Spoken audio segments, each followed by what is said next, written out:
Into chat. Hello, welcome panel. Really nice to see you all. I'm just going to ask you to start by, I'm going to invite you one by one to describe yourself, say who you are, and give us a sense of the kind of work you do. So we're sort of understanding what it is that what you're drawing from on this panel today. So I will start with Amy. Would you like to describe yourself and give us a sense of what you do? Sure, thanks, Linda. I'm Amy. I'm a 43-year-old white woman with brown hair pulled into a ponytail, and I'm wearing a yellow top and a green pendant necklace. A bit about what I do. So I split my week. I'm a freelance marketing professional working with organisations in the arts on their marketing, which includes social media.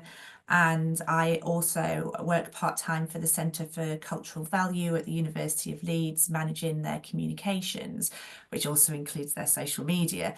So at the moment, I'm working on freelance basis with an organisation called Mishmash Productions as their one-person social media manager, doing 3 hours a week for them. And I also manage some marketing for a festival local to me as well.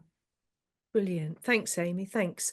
And Adam, would you like to do the same? Introduce yourself and describe yourself. I'd be glad to. I am, I don't know, we're doing ages. I'm 34-year-old white man with brown hair and a comb over and a bit of stubble, wearing a green jumper. I've been working in social media, but also museum interpretation for a bit over a decade. So I've done social media kind of by accident to begin with. It came out of doing interpretation and then falling into it. So if you ever heard of the Absolute Unit sheep tweet, that was me a few years ago at the Museum of English Rural Life. When I was not a social media manager, I was actually managing an MPO and just doing Twitter because it was fun.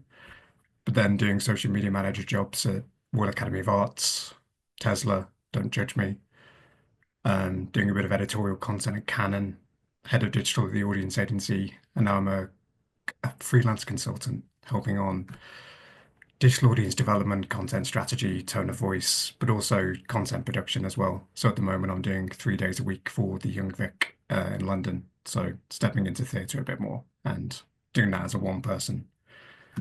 The organic social media, the paid, and the digital content. So I'll have a lot to say. Thank you. Thanks, Adam. And Sam, same to you, same questions to you. No worries. Good. Well, hello, everyone, because it might not be good morning where you are.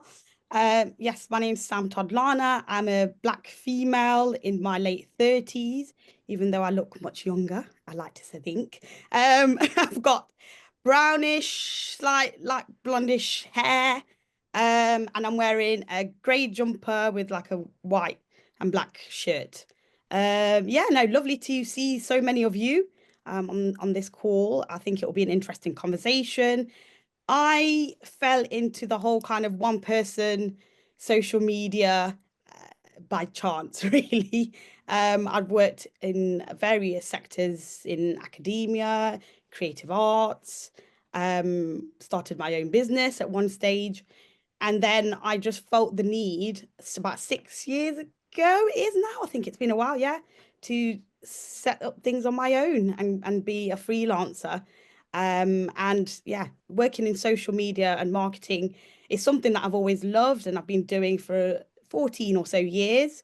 And yeah, I've just stayed in that industry.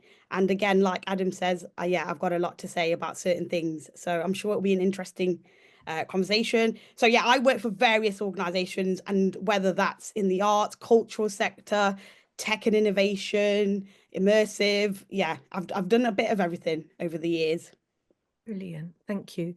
I think what we'll get you'll hear from our panel today is sort of 3 really different perspectives. And I think, you know, unsurprisingly, we don't have a magic wand. We can't guarantee you bums on seats, but what we can say is that, you know, give a snapshot of how people are working and share good practices and advice between ourselves. Okay, so I was going to start by, you know, thinking about how you prioritize your time, how you decide where to spend your time. And I'm going to start with you, Amy. You know, let's just sort of throw it straight in there. You said you you work for Mishmash, one organisation, for doing social media for 3 hours a week, which is a really small, tight amount of time, sounds to me. So could you just sort of give us a sense of how you organise that time? What can you do in 3 hours? I use Trello to plan and throw things onto like a week by week Trello board, so I know what I'm having to post about that week, what's happening in the organisation that week. It's quite a small organisation as well, which helps you not have to deal with lots of people. It's just a one-on-one relationship between me and the client. And yes, within that 3 hours, I factor in time to check accounts, check platforms on twice a week. Don't do it every day just because I split my time. So I'm doing this job. I usually split it, try and do an hour and a half one day, an hour and a half another day in the week. And yeah, check the platforms, plan my posts. Maybe if I've got a bit of time, do a bit of advanced planning, create graphics in Canva to use. I don't do much with video. That's too time consuming, and I'm not particularly expert at creating video content. Draft out captions and do a bit of reporting and monitoring as well within that time. Yeah. And do you find that is that manageable for you? Yes, it is actually, because of the quantity of content and messaging that's coming through from that organisation. If it was a larger organisation with a lot more messaging and content and things happening, it would be a lot more challenging. So it works quite well. And there are some weeks where it's a bit quieter than others, and then carry over some hours to do to help with the weeks where it's a little bit busier than others. And also factor in a bit of time for just checking in on posts after I've posted stuff as well. So that can be like, checking on LinkedIn to see if there's been any comments or if how much the audience is growing. So just really quick things like that, and factoring those into your day and everyday sort of routines. Thank you.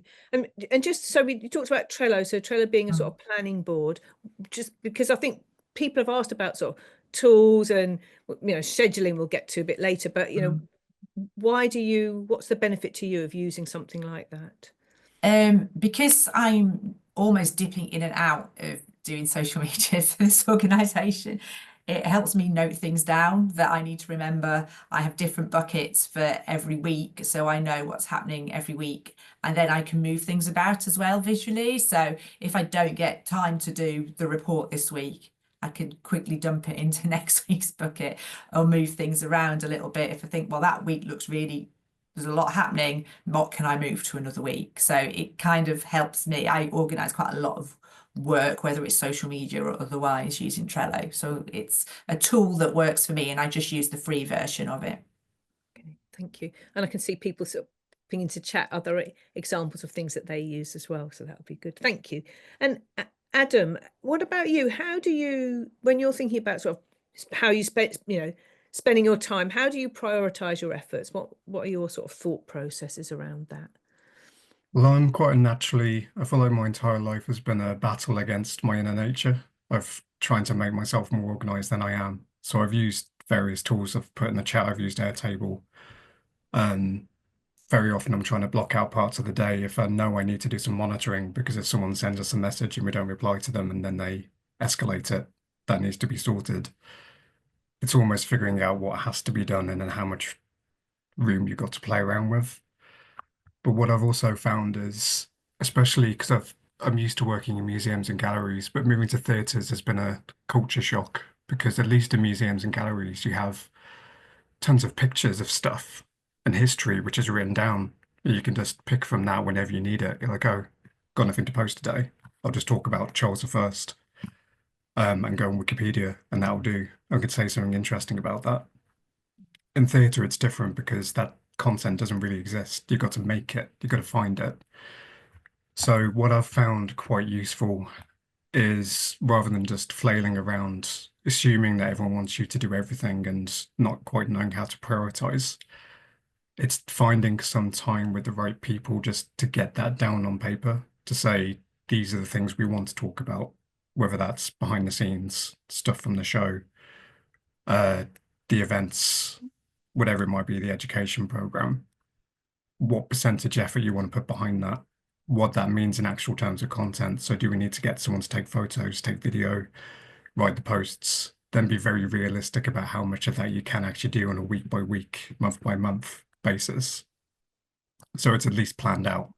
Yeah, so it's making sure that everyone's agreed just what is the most important content to create and publish, getting that down on paper, and then at least everyone has clarity about what you can and can't do.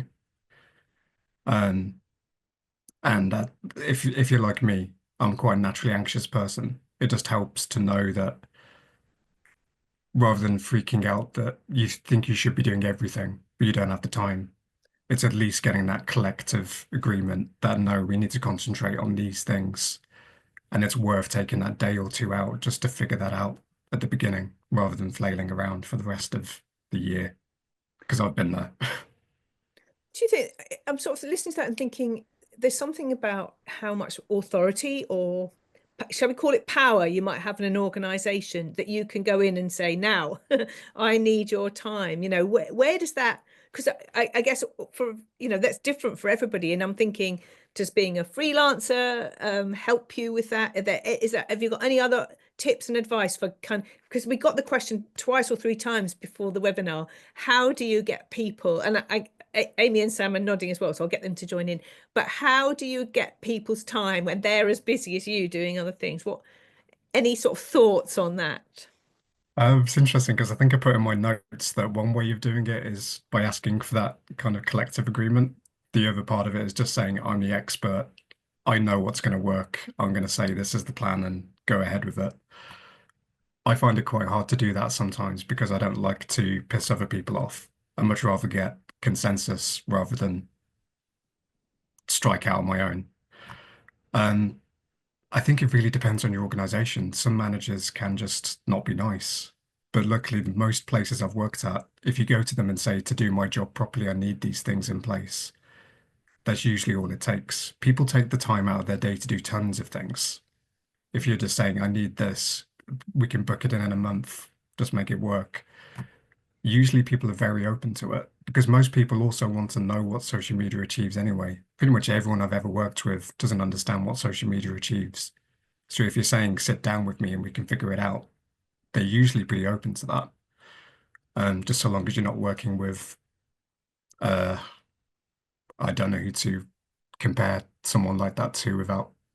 Yeah, on a webinar that's going to be recorded. You know, Yeah, you don't need to name it. We all get it. We get the a feeling. terrible manager. Yeah. Yeah. Thank you. Thank you for that. Sam, any thoughts from you sort of picking up on that thing of sort of how do you impose yourself in a situation and get what you need from other people? Yeah, I think it takes time, and it does take patience as well in order to have people listen to you and appreciate, you know, your opinion, especially when you are working solo. And you're kind of coming at it from a one person band. Sometimes people within organizations feel like if they hire maybe a company or, you know, they listen more to them. But actually I've learned over the years working with various organizations that if you're actually confident in your ability and your own kind of thought processes, and you think, right, actually we should do it this way, and maybe let's just try. These are suggestions. I'm not saying they're 100% going to work. I'm suggesting we do it this way. I'm suggesting we do the social media strategy this way, and let's just see what happens. And I kind of experiment with content that way. I think sometimes pitching it at that kind of level often gets people to listen to you. Another thing that I've done over the years is instead of going in there just, you know, saying I'm working on my own, I can do this for you, and, you know, I can take over all the social media accounts, blah, blah, blah. I actually sometimes go into organizations and say, right, who is your comms lead? Or who's the other person that has been working on the social media before, but you're now saying that they don't have time, so that I can actually start to connect and liaise with other team members within that organization. And then, like Adam is saying, it becomes more of a collective process, a bit more of a collaboration, instead of me going into an organization and saying, right, you've hired me as a freelancer, I'm going to just take over all the platforms and just do what I think.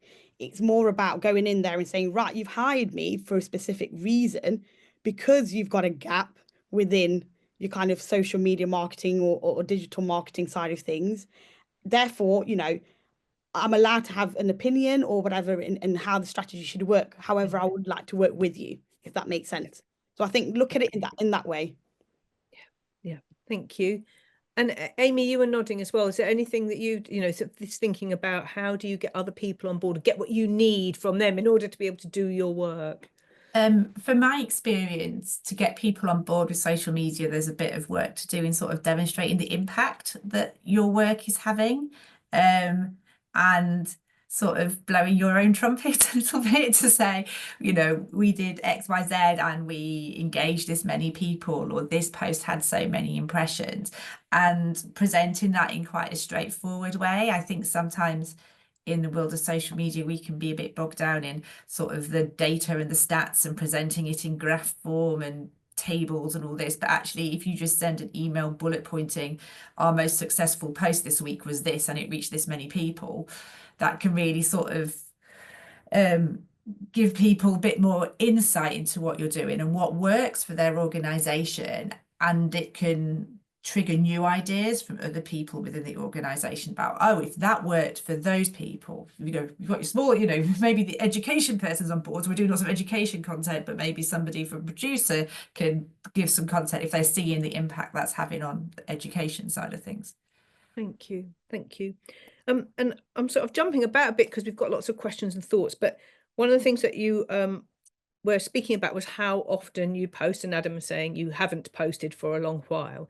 And there was a question back at 11:10, if anybody wants to look back with that, which was about somebody who's sort of on and off in a role and saying, should I feel guilty about the irregular rhythms? And I guess that's of posting, of responding. The question is to everybody really, not just the panel, but you know, how do you manage that? Anybody got any sort of quick, immediate responses? I think your answer is no, don't feel guilty about it. Amy, when you're doing your sort of 3 hours, like you said, you're sort of twice a week, and you have a routine, but how do you sort of manage the fact that you're not able to respond every day and immediately? Just sort of accept it, really. In all honesty, it doesn't, yeah, there's not an expectation from the client that there's going to be instant responses. There's not an expectation from the people, you know, we don't get an awful lot of masses of interaction and DMs and that sort of thing to manage. It'd be very different in a different sort of organization where you've maybe got a higher level of expectation, where social media is part of that customer relationship management tool. But in the context I'm working in, it's not so much. What I like to try and stay ahead of and prioritize is the posts from other people, other organizations, where we can find bits of content that's relevant for us. So if something interesting has been posted in Arts Professional, for example, or an organization that my organization works with has posted something, and we want to share that, and supporting other organizations. And also that can be quite if you haven't got the time to be creating your own content that week, sharing other people's content that's relevant can be a bit of a quick win in terms of keeping your channels a little bit active. Thank you. Anybody else got any thoughts on that? Yeah, don't feel guilty at all. Let's just put that out there, because I think what tends to happen is, from my experience, there were a number of times I overdid it, and I was completely burnt out. And that's because I wanted so badly to prove that I was so good at what I was doing. And therefore, you put the bar of expectations really high with clients, to the stage where, you know, I had social media platforms on my personal phones for clients I was working with. And then I got to a stage, I think it was just as we were kind of coming out of lockdown after that, and I thought, I'm burnt out. I've got 2 little ones as well on top of this. You know, I'm juggling probably 5 to 6 different clients with, you know, 5 to 6 different briefs and demands. And I've set the standard a bit too high here. And actually, I need to say, my time, my health, my, you know, capacity to be able to do everything is got to be taken as the front and center of what I'm doing. I am a one-person band, but it doesn't mean I can do it all. So I'm just putting it out there. Don't feel guilty about overdoing it. You know, take your time. And I've now learned that actually taking my time and letting people know I can do this at this time, actually, sorry, I can't do this at this time because I've got something else that I'm doing, I still get the same results. It's actually not made any difference. Thank you. Thank you, Sam. Amy, just quickly, somebody's asking how many platforms you're working across in your 3 hours a week. Facebook, Instagram, and LinkedIn. I'd say Facebook is more secondary and it's primarily Instagram and LinkedIn. Thank you. Thank you. So can I just ask you about, the people are asking lots of questions, or in advance we were sent lots of questions, and the comments are coming up about automation and scheduling assistance. And I know we had this conversation before, so just really quickly, what are your thoughts on using, I'll start with Adam, any kind of automation or scheduling assistant for posts and so on? What do you use or not use, and what are your thoughts? Well, if you can afford it, which not many people can, then something like Sprout Social is amazing. But again, I don't know if it's worth the amount of money you'd need to spend on it for the amount of benefit you get from it. It does make it easier to at least see all the statistics from everything in one place. You can at least post from one place. You can categorize posts, which means you can do your evaluation a bit better. But it all depends on whether you've got the time to do the evaluation in the first place. So more often than not, probably 70% of my career, I found myself just scheduling on the main platforms anyway. And I think it's become a lot easier since more and more platforms have at least built that into their native websites. Because I remember the days when you couldn't schedule, on Facebook or Instagram at all. So now I am just using the native ones. So Meta Business Suite, when it feels like working, is still good. Sometimes I'm still too terrified and just post it live anyway, to save it as a draft and post it. But again, it's just there to make your life easier. I do like to, if I've got that, if I know I'm going to be posting something, say every day or at least a few times a week, I like to just get that all done in one day and it's then booked. And then that gives me a bit more time to think how to react to things that are happening and do posts that are a bit more interesting than just the basic. But I think that's it. It's whatever works for you. That's a very woolly answer. I don't think it's a woolly answer. I think all we're wanting is what works for you is the question. And as we know in the chat, there's lots of people giving lots of different perspectives and so on. And somebody sort of saying, do you think, I mean, again, question to everybody, not just to our audience, but do you think scheduling reaches get less reaction or reach than live content? I have found my scheduled posts don't do as well. I think that there's so much dark data behind social media. You never know. There's always rumors about what the algorithm's doing and what affects what. Sometimes, I mean, the algorithm, I think you can boil it down to the platforms want you to reach more people and get more engagement. If your posts get more engagement because they're interesting and people are interested in them, they'll do better. If they don't, they'll do worse. And there may be things around the edges that do affect how that works to an extent. But I can't tell you for certainty that Mark Zuckerberg hasn't put a tiny little bit of code in there that makes scheduled posts too badly, but I don't think that he has. Okay. Thank you. Sam, just really briefly, what's your take on any kind of scheduling tools? I'm one that says be careful on how many scheduling tools you use, just because you can sometimes overdo it and then overspend as a one-person team. You end up having 5 platforms that you're probably spending £40, £50 a month. So yeah, pick what works for you. I've tried Buffer.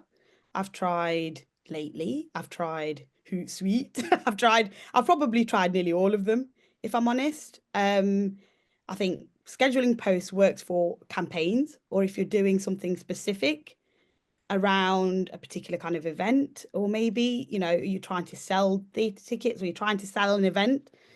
That sometimes works good. I know somebody's put in the chat that they've done that and it sometimes feels a bit counterproductive because you're having to change things again. However, for campaigns, sometimes scheduling does work. However, I'm a bit like Adam. I work off the cuff. So I will go into that platform and use that platform to draft things out, save it, or post directly live something that may come up. I think mix and match it up and see what works for you.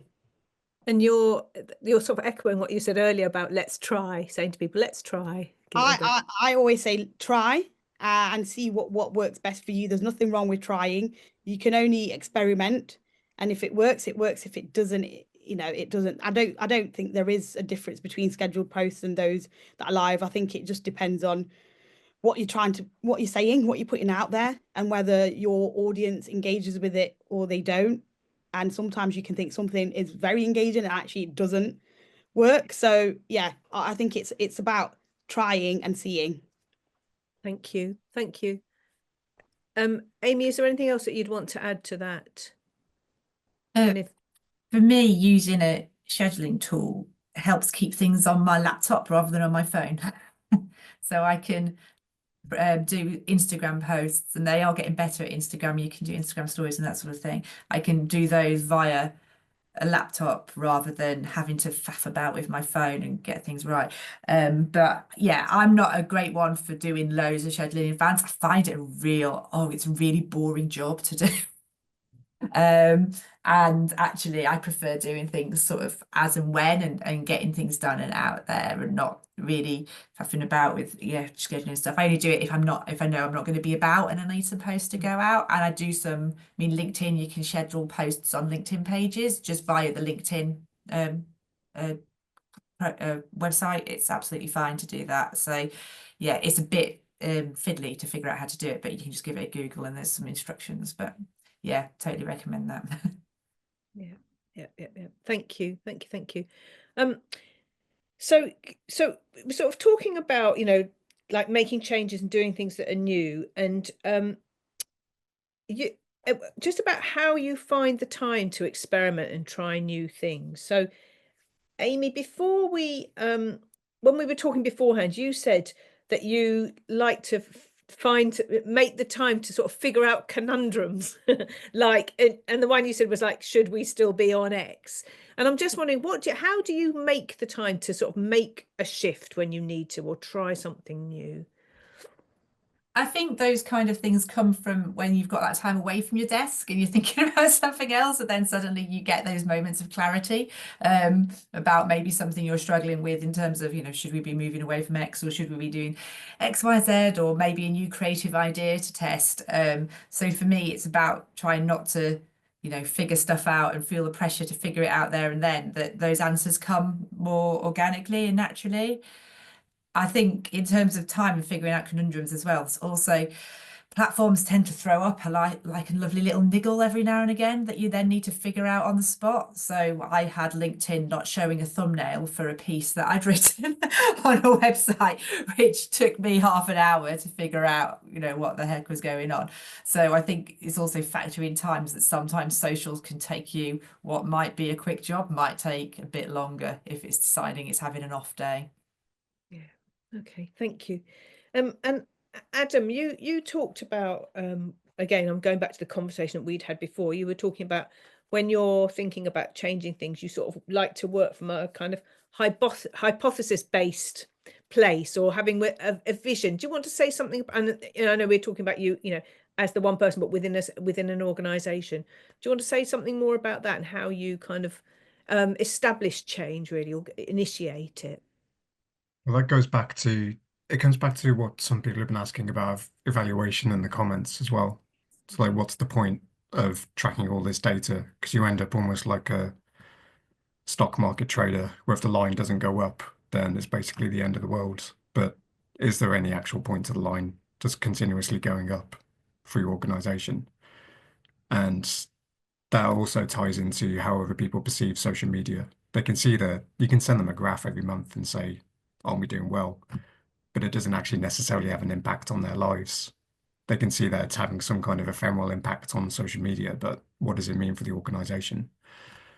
So rather than just churning out data and filling in a spreadsheet, which can take about 3 hours because you have to collect data from 5 different sites and stick it in your own spreadsheet, what I like to do instead is to come up with a hypothesis.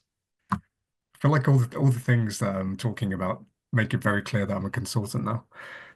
But it is something that I've come to after working in-house for so long. So rather than just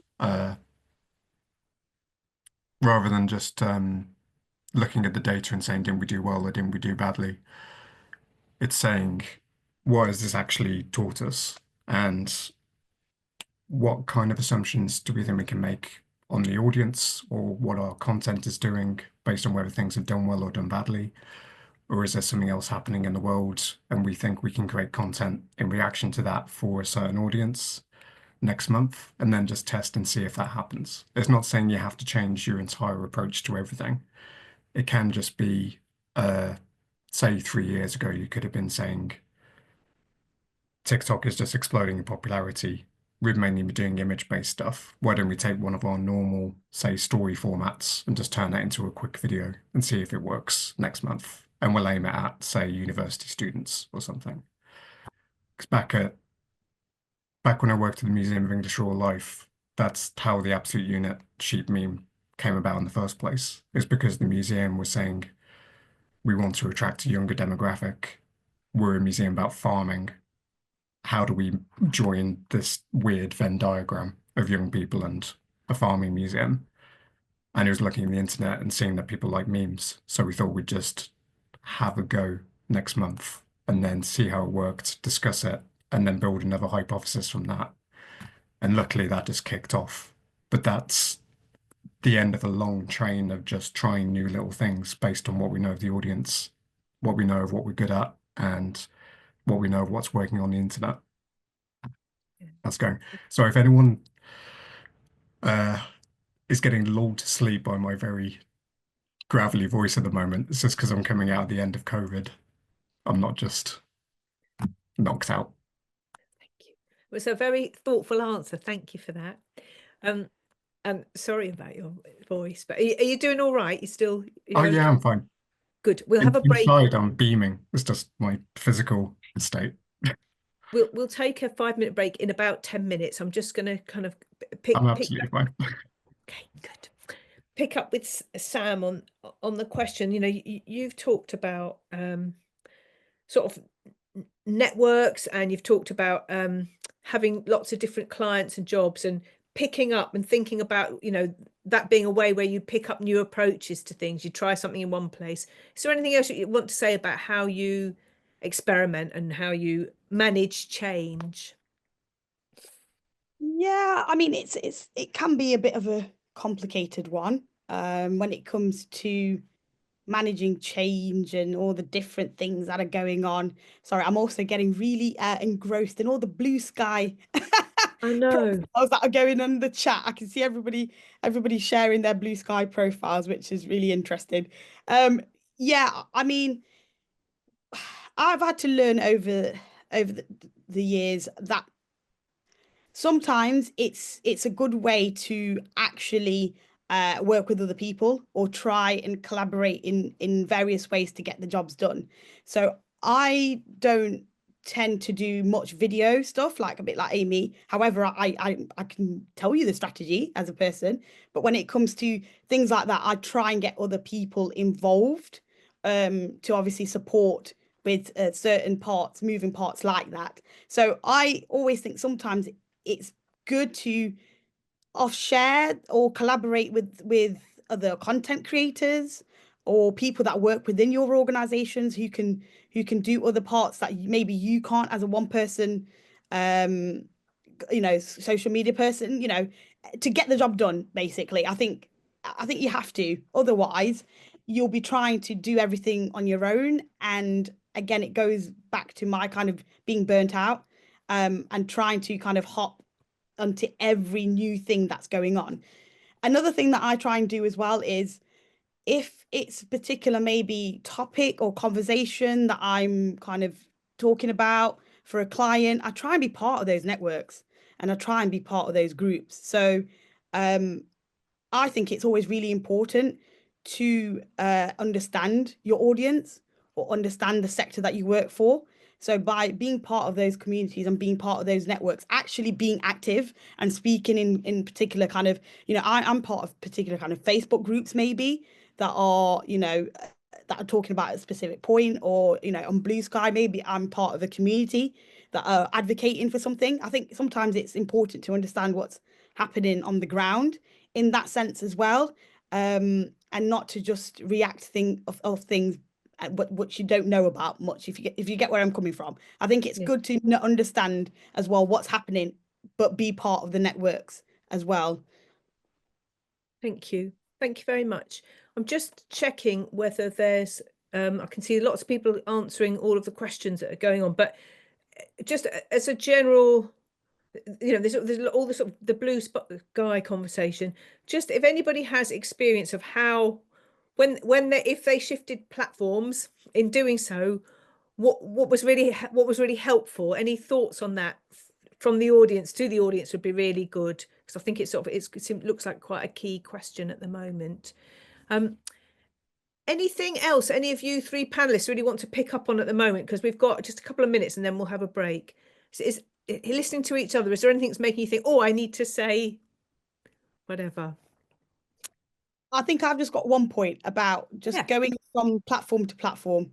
I think always be a bit strategic. I know, the whole big kind of there's a talk around X and people coming off there and organizations, and that's another kettle of fish. However, just be mindful that you don't jump from loads of platforms and then you're having to manage, 6, 7 various platforms because you think you should. I think you may leave a platform, but it doesn't necessarily mean you have to go and start another one.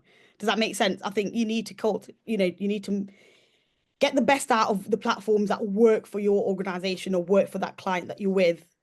Don't always necessarily feel like you have to move with every single trend. That's just my piece of advice. Okay, thank you. Amy?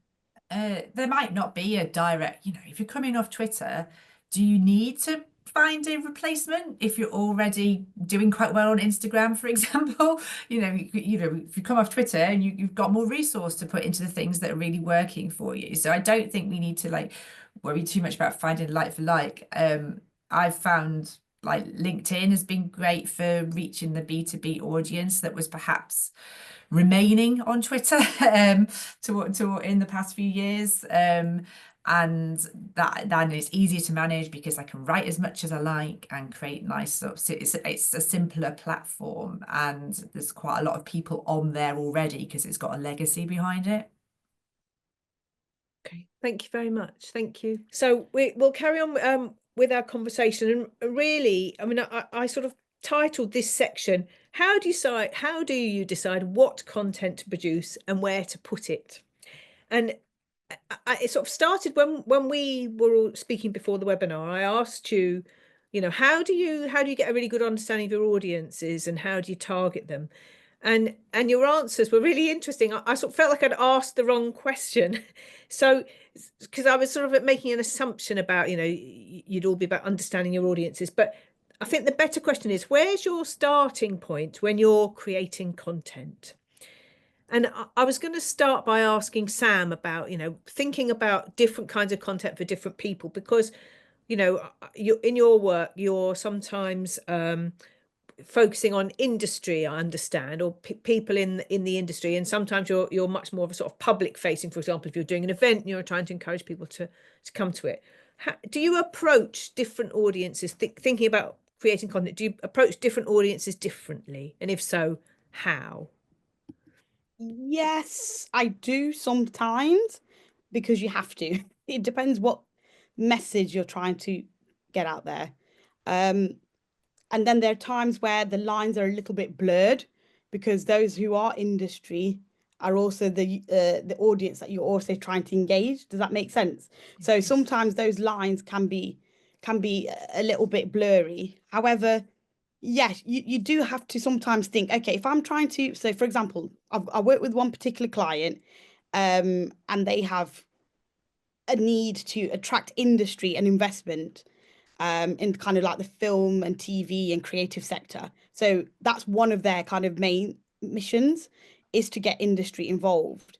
And then their second kind of audience is the people. It's the creators, it's the content creators, it's the filmmakers, it's the storytellers, etc.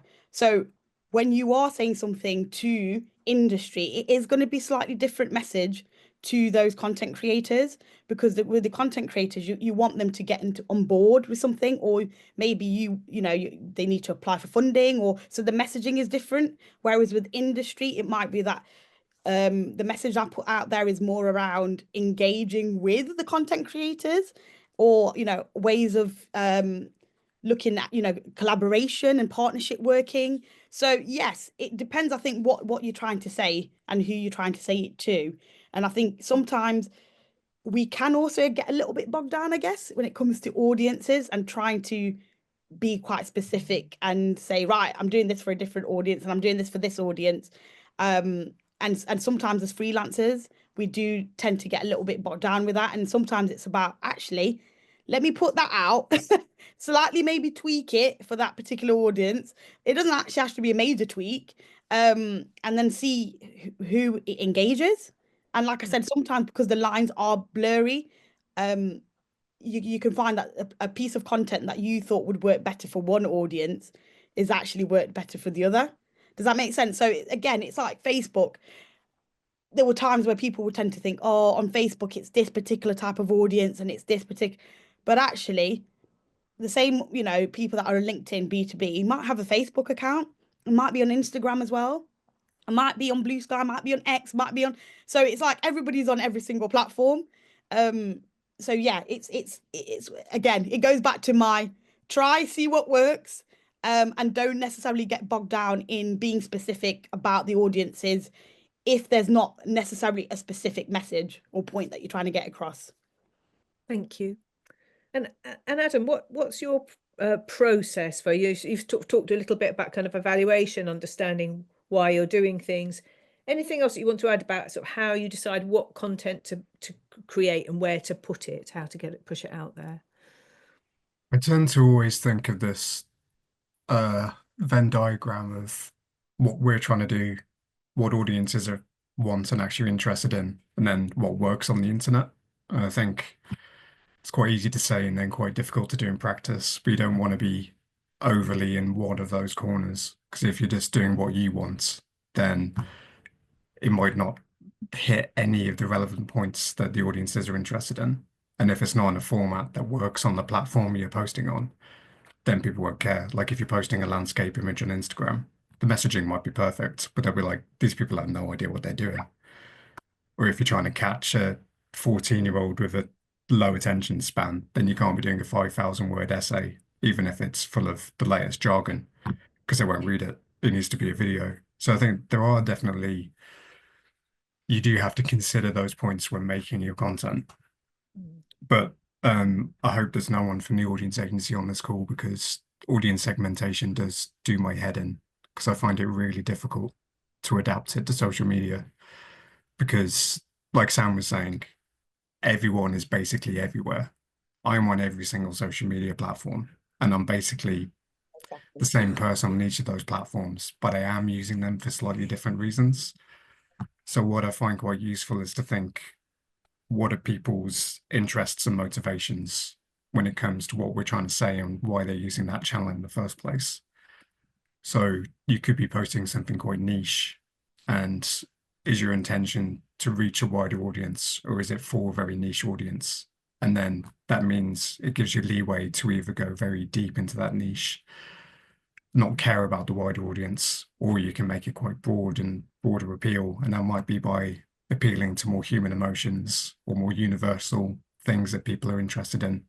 It's why everyone loves The Simpsons, because everyone can find something in it, but not everyone's interested in Question Time because they don't want to be angry all the time.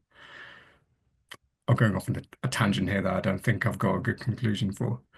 But it is, you do always have to at least start with what you're trying to achieve and then adapt it to the channel and who you're trying to reach. But I think, like Sam says, you can get too bogged down sometimes by thinking this is specifically, for 45-year-old tank enthusiasts, which is also a terrible example, because the Tank Museum took that niche and just really dug into it and made it specifically for them. But I think each of our organizations, I was actually just doing that in a presentation this week, where I feel like there's almost 3 tiers of audiences, where you've got the very niche audience. If you're happy with it being a niche audience, then you're fine making niche content. if you're a local museum or art gallery, you don't need to capture the entire world. You can make content just about your locality and about your niche. You could adapt that niche to be of wider interest, but it means taking that niche and then finding those entry points that are a bit more accessible, which could be adapting it to trends. It could be just by making it more funny, just by making it really interesting.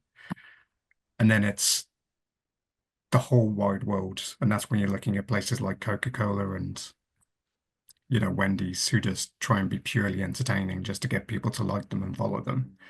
And it's kind of tangentially related to what they do, but really they're just trying to get the engagement. Yeah. I haven't really dug into that too deeply yet, but that's how I'm thinking at the moment in terms of where you place yourself. What you do. Thank you. And you already you'd said something earlier about how museums and galleries have all this stuff and then but with the performance you're having to really sort of find the stories really, and so there's a bit of that kind of also like where your story, where the content comes from. This is so tricky, isn't it? Because sometimes you can think about audiences and try and be strategic, but sometimes it's just a really good story. You just know it's a good story and you just post it and it does fine by itself. So it's not being too railroaded, but being open to posting about the fact that a T-Rex balloon is stuck in the rafters of your building and you need to get the firemen to come and save it. Like that's perfectly fine to just post about. That doesn't need to go through an approval process or an audience strategy plan. It's just, this is a fun thing that's happened in our building. But that requires people telling you that thing has happened and people trusting you to be able to talk about it in a way that's authentic to your institution. A lot of it is just people skills, finding those kind of stories. Yeah, which was echoing what we were saying earlier, isn't it? There's also, not to you, but again, it's a wider question. 11:55, Holly's asking, the end of the question, you can all read the chat, but at the end it says, are we at the mercy of the algorithm or is there a way to control engagement? So I'll leave that with you to think about. And I'm going to move on to Amy. And again, you said, I think echoing what the others are saying, that the platforms don't really give you a whole lot of information about audiences, and you're working from a very broad perspective. And audiences can be anywhere. What impact does that have on the way you think about what content? Because obviously you're not making video content so much. You're thinking more about sort of copy and graphics and so on. Yeah, I think I often apply my marketing mindset to it and think about, I'm using these social channels to raise awareness of the organisations I'm working for, and how can we do that through the messaging, and what are the key messages that we're wanting to filter through down those in those social media channels. So that's not always overly overt, but it's about sort of asking the question, well, why are we posting this? What's the point of this? And sometimes it can be like we want to we want to tell the story of our organization, or we want to raise awareness of this project or our values and that kind of thing. So I think asking the why and how it fits into the wider, I don't want to use the word strategy, but just like the sort of the wider sort of reason of being is quite a good way to step back, and actually that can help filter out other things as well, random stuff that can come your way sometimes. So you go, well, actually, what's the why behind it? Thank you. So I'm just sort of going back to some of the questions we've already been asked, and somebody had said, have you got any tips? This is to any of you, if anybody's got an answer to this, have you got any tips or tools for balancing planned ongoing comms with being spontaneous, responsive and conversational? Does anybody want to jump in there? Just wave if you've got a thought on that. Go on, Amy. You just be open to a level of flexibility and moving. You can have a plan, but you need to have some flex, because something could crop up, whether that's a trend that you want to get on board with that feels relevant and is a good fit for you, or whether it's some press that you want to boost that's happened a bit out of the blue. So yeah, building in some flex and not being so rigid about the planning. The planning can help in terms of dealing with overwhelm perhaps, but building in an element of flex around it can help. Yeah, lovely. Thank you very much. And then this is a very specific. Oh no, it's actually it's sort of going. Somebody's asking a question here at 12:02, and I have a budget of around £600 a month. I'm looking to allocate more resources towards paid social advertising, and it's the question is, how much would you recommend to spend per month? But we had another question, which was, any experience of using paid ads on a shoestring? And I know we're sort of veering a bit towards that, but can we just sort of pay attention that do you have any experience of using paid ads on a shoestring, anybody? And what would your comment helpful? Do you have any helpful tips? Sam, you're nodding. Yes, and so is Adam. So Well, I'll quite jump quick little answers from each of you. yes, I have had experience of doing things on a shoestring. I prefer trying to do things organically and not necessarily paid ad spend, but I do know sometimes it is really useful to do that for specific maybe social media comms that you're trying to put out there. And I think what I've done in the past, is I've maybe put a small budget of like £20 or something on a post, and I've literally, like gone onto Meta Business and had just had it reviewed every kind of day to just see very quickly like what the engagement level is, and whether it's working or not. And my approach is I've worked really kind of ad hoc, so I'll change things if I go in there and I think, oh, that's actually not working. Maybe let me try and change the audience slightly, or maybe let me try and change the reach, or adapt something. Because on Meta Business, for some of the you that have commented about that, you can do a lot of those tweaks along the way, and on a lot of those kind of paid ad platforms, you can change things and adapt them if something is not working. So yeah, if you have got a small budget, try maybe just review it every day or every other day, depending on how long you've done that paid ad spend campaign for. So if it's like for 7 days or something, you can just review it really quickly to see whether you need to amend something if you've got a small budget. I mean, if you've got a larger budget, then you've got more time to review, haven't you, whether it's working or not. And you probably will get a lot more engagement if you've got a massive budget. But I think it's all about the tweaks that you make, even with the small budget. That's the piece of advice I can give. Thank you. Adam, what were you going to say? Just I hate paid advertising. I've tried to stay out of it as much as I can, but at the same time, social media exists because of paid advertising. And I've worked in places where we have no social budget and places where the social ad spend is literally propping up the sales of the organization. So when you've got the budget, it works. I've worked in places where the return on the ad spend, so the amount of money you get based on the investment, could be 5 times, 8 times. So you're getting £8 back in terms of ticket revenue for every pound you spend on it. But those are organizations that are spending, between £500,000 a month on just one campaign. So it can work, but it's whether that return is good enough for you. Is that money worth it? If you're selling tickets, will you get that money back? Do you have everything in place to track whether that's actually happening? If you don't, you should definitely get in touch with the Digital Culture Network. I think you don't have to be Arts Council funded for them to help you, but don't quote me on that. They're incredibly helpful for setting up that kind of thing and installing metapixels on your website. Yes, Katie. I've been saying very nice things about the Digital Culture Network recently, but it's because James Akers helped us at the Young Vic and it was incredible. But the other thing is, I know that Meta has shifted to this way of doing things where you basically throw a load of images and add descriptions at them, and then they test each of those with your audiences to see which one works best. So you don't necessarily have to find the right ad, they kind of test it for you. So you can, the problem is you need the money and you need to give it time to make it work. So you're looking at a few months of just seeing whether it works and refining how that ad's going to perform best before you're really hitting on the money. But you need to be really sure that the ad is doing what you want it to do, and it's all tracked properly. Because at some point, someone's going to say, what's the money we're getting from this? And it could be that your assets aren't good enough. Could be that the targeting isn't good enough.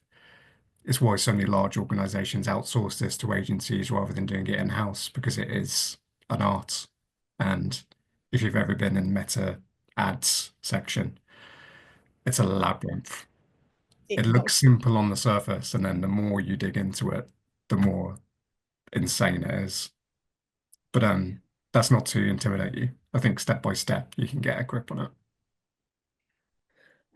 And also I hope that it's comforting to anybody else who's sort of thought, what is this, what's going on here, to know that's because it's complicated. And as you say, there is support out there, and there are resources like a digital culture network that people can go to get some more help and specific information. Great. Okay, so we're going to move on to the last section, which is really thinking about how do you take care of yourself. And we've had a question which I'll go back to, which sort of moves us into that. But my question to the audience is, so far, have we been answering the questions that you wanted answered? I know we can't answer every specific question, but have I missed any big issues or challenges, but because they've gone past too quickly? I think somebody mentioned newsletters, Linda. Oh yeah, go on. I think they said you haven't mentioned newsletters yet. Any experienced thoughts on that? They work really well. I think newsletters are great as part of your social comms, if possible. Actually, I think using things like, I use MailChimp myself.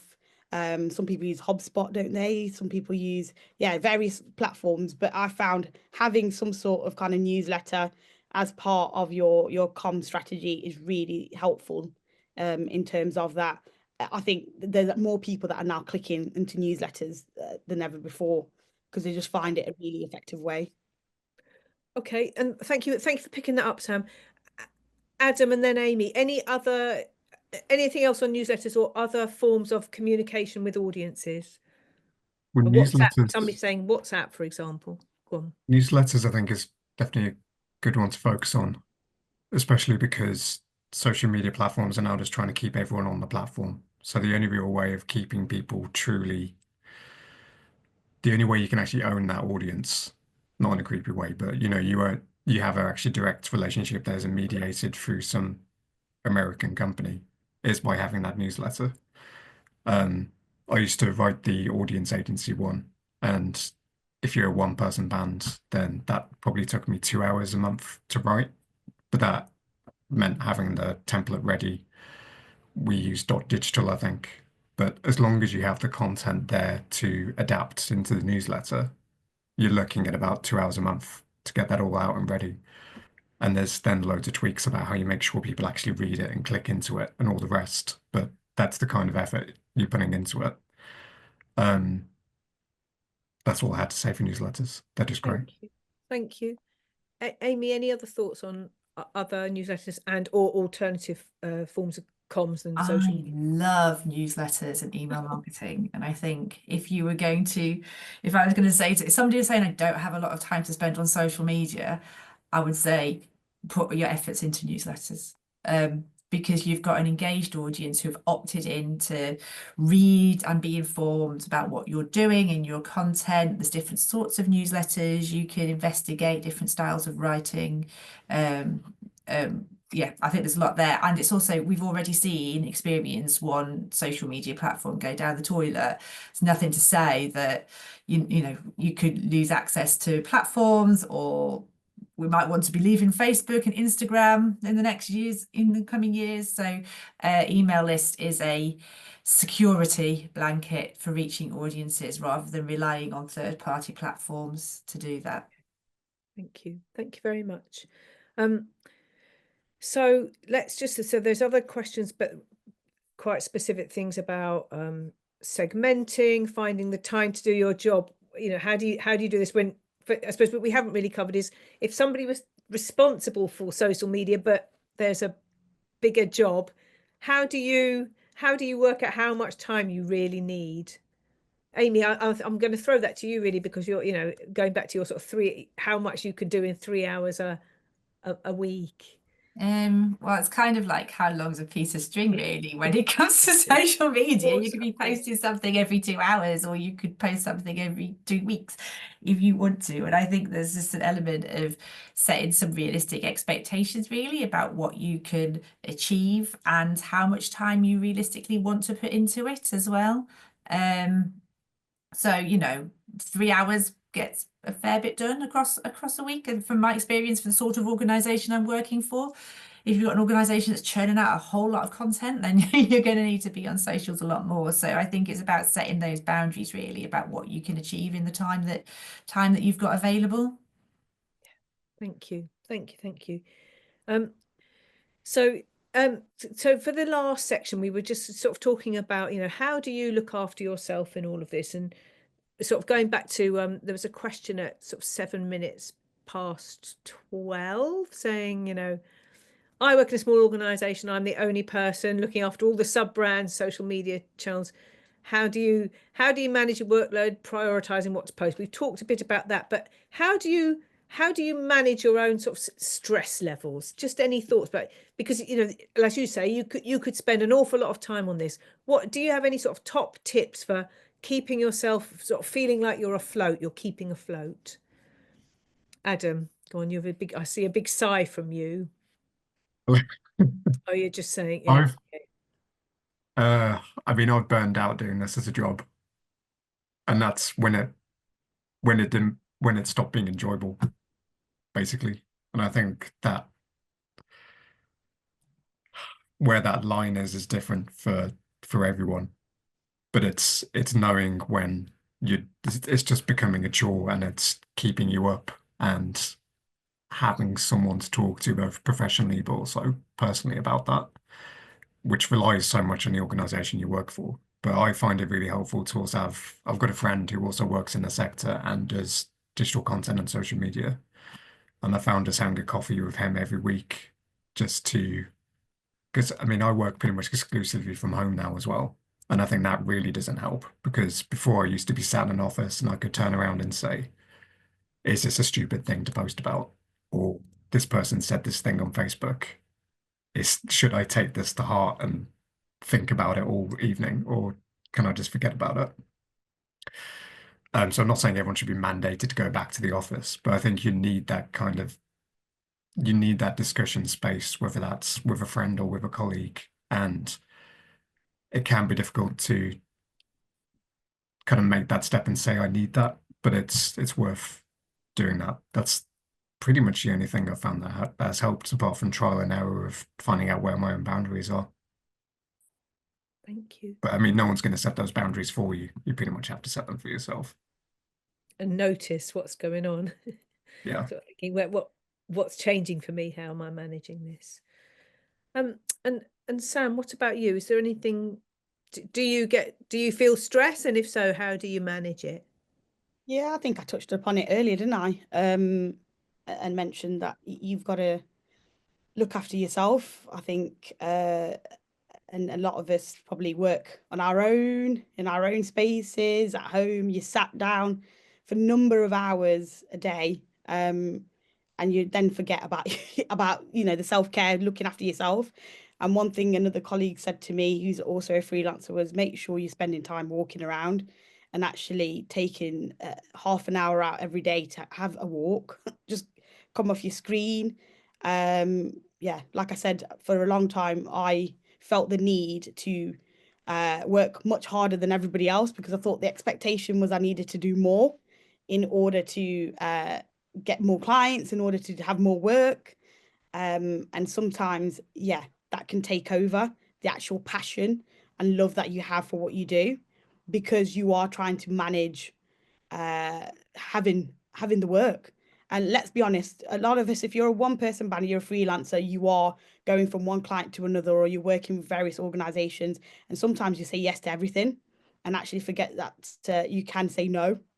You are allowed to say, no, I don't have the time to do that. I don't have the capacity to do that. Actually, I can do it, but I can do it in 2 weeks' time, because that's when I will have more availability. So I've learned over the years to actually have the ability to say, no, I can't do that. Actually, I'm not going to be able to do it to the best of my ability because I'm juggling X, Y, Z. Thank you. And Amy, sort of, you might have some thoughts on that, but also I was going to ask you about, how do you motivate yourself? What keeps you going? Oh, I'm not sure. I think it's seeing the impact of the hard work that you put in and sort of from an idea to actually executing it can be quite a motivating thing to do. And I've got some having stuff in your back pocket to share when you haven't got much to share on your channels that week is always quite useful as well. So you've got things to do. But I'd say, like, in terms of well-being and things, I try and keep my working life on my laptop and away from my phone. I use my phone occasionally to check in on Instagram and that sort of stuff, but I'm not checking client Instagram accounts after hours and that sort of thing, because A, don't get paid enough to do that, and B, especially in the art sector, and B, that's not the expectation. If somebody has the expectation for 24-hour social media management, then you've got to stump up the cash for that and find the agencies that supply those services, and that's not come from a little freelancer operating from an office in Nottinghamshire. Yeah. Thank you very much. Thank you. Okay. There was just a couple of other things that, well, one thing I thought we'd get questions about, and now was just as we're sort of coming to the end, is question to the audience: is there anything that we've missed that we haven't spoken about yet? And then I'm going to get our panel to sort of share a last thought. But we've already we've had shout outs to the Digital Culture Network, and we've also we can put links onto the Spaces websites. We've got lots of other videos and helpful material and resources that you might find useful.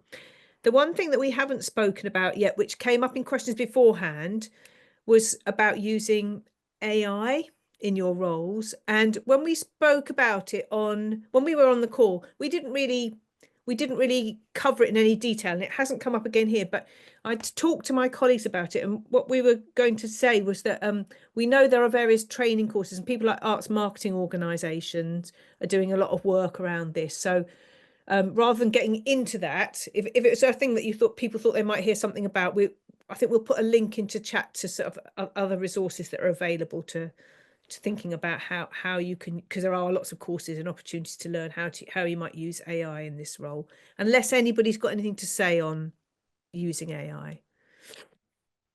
Nothing polite. Right, fine. Okay. Fair enough. Yeah, that's so we were sort of, because we think we're sort of still in a learning stage, it's quite tricky to say this is the way to go with it, but there are other people out there doing sort of training around that. So I think just give it a go and see if it works for you and whether it doesn't. Some people really love it, some people don't. I'm finding I play around with it now on the various platforms just to see what suggestion it's going to come up with in terms of my copy for a post. I do sometimes, find interesting just to have a quick look how it's going to reword things. But I think it's one of those things that we might as well like experiment and just see what works. And if it doesn't work for you, it doesn't work for you. So, okay, thank you. Found it quite useful for creating alt text for images. Something we've not touched upon is accessibility, and adding alt text to your images is increasingly important, and actually it can be the job that perhaps doesn't quite get done, and when you're in a rush and need some quick alt text for an image, you can just upload the image and you can have some alt text and edit it so it makes more sense and is in your voice. And then similar to Sam, I've used it to when I just couldn't get the wording right for a caption, so I popped it into ChatGPT and came up with something that I altered that. It was just taking it to another stage that I just wasn't quite getting there. Yeah. Lovely, thank you. So what Angela's saying is that our next webinar, which is on the 3rd of April, is about the use of audio description and alt text. Sort of thinking about those are the tools that are designed to help blind and partially sighted people to engage with visual content and respond to it, but also they are tools that are useful to everybody. So we'll be looking at some of that in our next webinar. I think because I feel like I've been a bit doom and gloom in all of this, but talking about the motivations is interesting because there's a reason I took this path in arts and culture rather than sticking with museum displays. And it is because of the sheer potential. I think I always use this example of, do you know Weird Medieval Guys on Instagram? And I guess they're on Twitter as well. They just share weird illustrations from medieval manuscripts, which have always been there. Have always been in these digitized manuscripts from libraries and archives across the world. And I knew they were there from working in the Bodleian libraries, and I loved them. But it took this one person to go, we have all this cool stuff. None of the archives and libraries are particularly making a big deal out of it. I'm just going to post it all on this account that's called Weird Medieval Guys, which everyone instantly knew they were going to get Weird Medieval Guys from this account. They did. They loved it. They've published a book. It's doing incredibly well. And there's no reason why we can't be doing the same kind of thing more generally in arts and culture. People have loved arts and culture for millennia. And there's no reason we can't be as successful as some of these accounts we see on social media talking about arts and culture. And it's just a shame that it has to be in these kind of one-person teams because it should be much more of a whole organization push. But I mean, we haven't had funding for 15 years and it's all a mess. But at the same time, I hope this seminar's helped to show that you don't need to do everything. And actually sometimes it's just about do the thing that you know you're good at, try and focus, don't get distracted by all the noise. Find that time to be a little bit playful and creative where you can. I know it's all easier said than done, but there are enough accounts out there that show that is the way where eventually something will blow up and show everyone how great you are. So just good luck, everyone. Thanks, Adam. Thank you. Sam, what would be that's very your nice, last thought? I like that. I wish somebody had said that to me a few years back. No, that was a very nice message, and I think yeah, I definitely resonate with what Adam is saying there. I think sometimes I've seen over the years that actually I've done well in what I do because I've actually put a bit more of my personality in something, or I've actually kind of put a bit more of me and who I am as a person. And sometimes my thought processes, of who I am as a female, Black female, my culture, my experiences into my work. And that's how I kind of resonate with the clients I work with. I think it's about, as individuals, look at yourself and actually look at what's your secret sauce, as I like to say. What makes you different from another person doing something similar to you, and add that into your role as well. And enjoy what you do. So yeah, Adam, that was a really great piece of advice. I think, yeah, be you, try it. Like I said, all the way through this whole entire seminar, try something. If it doesn't work, try something else. Thank you. Thanks, Sam. And Amy, do you have a final thought or suggestion for people? I think it's just a reminder that we've actually got some really interesting stories and interesting things to share that can make social media content. And working in the arts isn't every day for a lot of people. It's the thing they do for pleasure and for fun that makes them feel human. And it's kind of a nice key to have in terms of we're not selling insurance on Instagram. So, it's a fun industry to work in, and it's about sort of, trying to communicate that and to make what might feel every day to us is exciting and interesting. Somebody, I saw the National Theatre posted something about a caterer who worked in their green room, and it was a really interesting read, and I found it very insightful. And I thought it is interesting how somebody gets to work in the green room at the National Theatre and serve dinner to all these actors. Those are the stories that are interesting and that you might be able to find in your organisation to communicate and to raise awareness about what you're doing.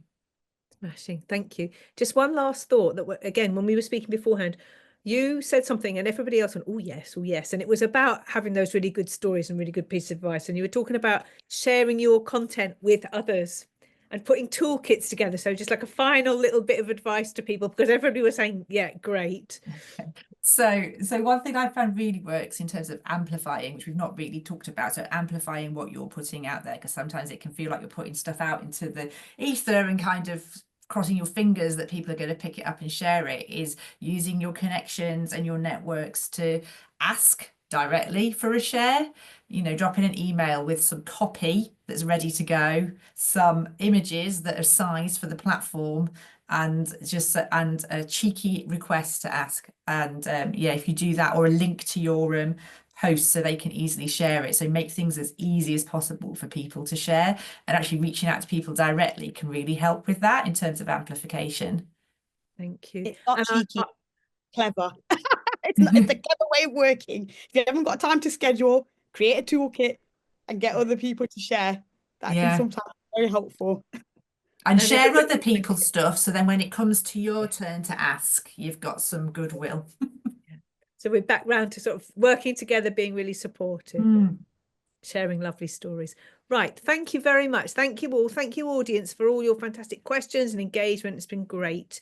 And I guess it said next webinars on the 3rd of April, looking at audio description and alt text and using those creatively and usefully. Thank you very much, everybody. Bye-bye.